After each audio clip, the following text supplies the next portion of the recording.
بقول لك ايه؟ ايه؟ انا هاخد بعض وانزل اقعد مع اصحابي شويه. ننزل رايح فين يا عمرو تاني وسايبني؟ هقعد مع مش كفايه اصحابي بقالي كتير اتاخرت ما في جيتش. الشغل وسايبني طول اليوم قاعده كده لوحدي؟ يعني انا باجي من البيت عشان اقعد مع اصحابي شويه هنا، هفضل قاعد لك في البيت؟ عايزك خلاص بس. انا هنام بقى، هنام على انت تتاخر يعني؟ هقعد اسهر معاهم شويه. خلاص انا هنام، تنامي انا إيه؟ سقعانه لا كمان. خدي بعضك واقعدي مع امي.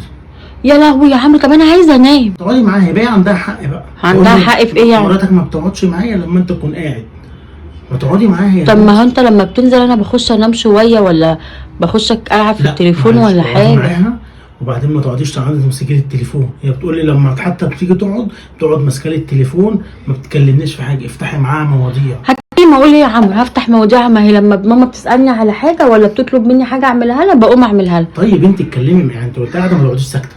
اتكلمي معاها. طب افتحي معاها اتكلم أي معاها مواضيع. اقول لها ايه؟ اي حاجه، عملت اكل ازاي او اي، افتحي اي مواضيع ما اعرفش. ما هفتح اي مواضيع؟ ماما تقعد تقول لي على انجازاتها بتاعت زمان وقد ايه الناس زمان كانوا بيتعبوا وان احنا دلوقتي ما بنتعبش. طب انا كنت بشيل الانبوبه وانا حامل، وكنت مش عارفه بروح السوق وانا شايله الواد على كتفي، وكنت بنزل 9 مرات في اليوم، وتقعد تحكي لي كل انجازاتها. طب وايه المشكله؟ ما انا حفظت الحاجات دي بقى.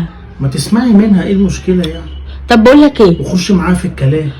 طب ما انا بقعد اقول لها يا عمرو، بس انا يعني هفضل كل شويه اسمع الكلام ده، كل شويه تقوله لي.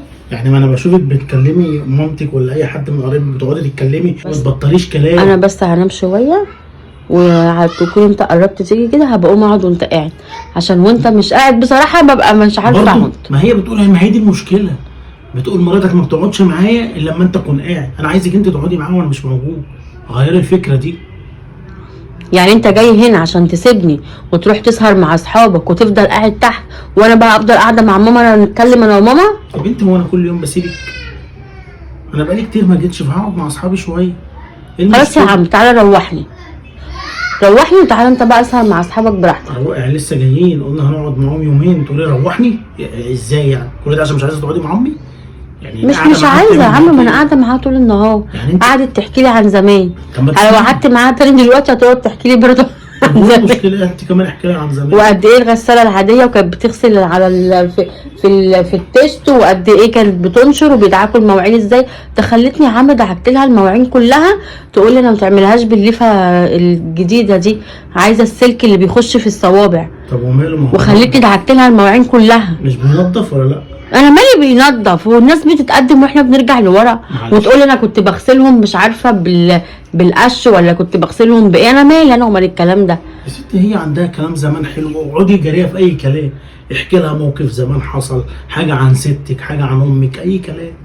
يعني خلاص. وهتطلع لي بقى شنطه هدوم كده عايزه تتخيط، هي حطاها جنبيها اهي، اقعد اخيطها لها، اقول لها وديها لك عند الترزي، تقول لي لا خيطها لي على حاجة ايدك. تسليكي وانت قاعده. عشان تسليني اقعد اخيط يا عم. وايه المشكله؟ يوه انت نازل تريح دماغك وسايبني انا. انا قلت لك اهو انا نازل، واطلعي اقعدي معاها خلاص. اوف. وجريها في الكلام. إن شاء الله. ما تقعديش صنم. ان شاء الله اقعد اخيط واغسل في المواعين على ما انت ايه تيجي. المشكله يا اختي؟ ان شاء الله. اعلمك حاجه بدل ما انت قاعده كده فاضيه. طب يلا انزل.